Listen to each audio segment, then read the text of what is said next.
Think about what preconceived ideas, notions, or fears make you feel uncomfortable.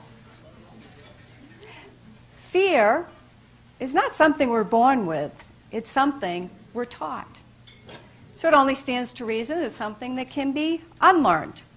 In the next few minutes, I'm going to share with you how the three most common fears, that of flying, speaking in public, and of heights, have made me feel uncomfortable and what I've done to become comfortable.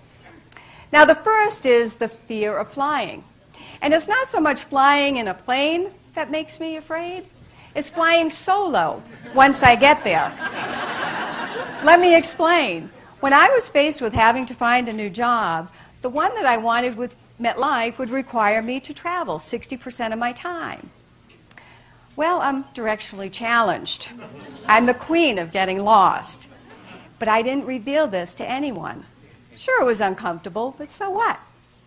I remember that first time on arriving in the rent-a-car, and my knuckles were white, gripping the rent-a-car steering wheel, my heart was pounding, and in that moment I realized I had become comfortable with being uncomfortable. The second most common fear is that of speaking in public. Yet every day we're asked to stand and deliver a mini speech. Maybe we have to speak with the press. Maybe we've been asked to talk to the board and give a report. And in that moment, how many of you feel like the deer in the headlights? I know I would much rather go to the dentist than to have to speak off the cuff. It's uncomfortable for me, but so what?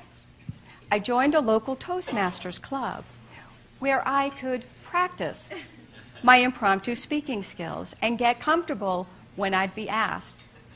Now, an impromptu speech is still a speech. It has three parts to it. It has an introduction, a body, and a close.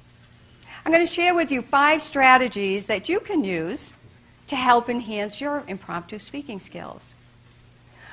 The first one is, once you take that deep breath and smile at the audience, listen. Did you hear what was being asked, or did you just hear words? Listening is the greatest gift we can give someone. The second strategy is, I took that from Coca-Cola's 1939 ad, the pause that refreshes, with the emphasis on the pause.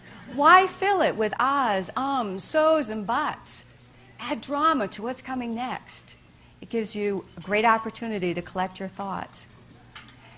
And don't apologize. If you make a mistake, that's okay. Don't draw attention to it unnecessarily. Your audience probably didn't notice to begin with. The fourth strategy is, when you make your point, stay focused. Don't start going on these little tangents, but stay focused on that point. And the fifth strategy is to end. Once you make that point, bring it to a close. Don't belabor it. Bring it to a close encounter. And the third fear is the fear of heights. And one wedding anniversary, I found myself standing at the base of this cliff in New Hampshire because my husband thought I would enjoy rock climbing that day. And more than halfway up that climb, I noticed people peering over the ledge at me. What my husband neglected to tell me is that there was an auto road to this scenic outlook. Too afraid to rappel down, and probably angry, I kept going up. Fear can be your friend, or it can be your enemy. Have the courage to conquer your fear, push through it, because if you don't, you may never know what you're capable of. Stephen Covey's timeless book, 7 Habits of Highly Effective People, is founded on 3 principles: knowledge, skills, desire. The first 2 you've been learning throughout this conference, but it's the last one, the desire. Are you motivated to do something, or are you just going to sit there? Author John Maxwell said, if we are growing, we are always going to be out of our comfort zone. Thank you, Madam MC.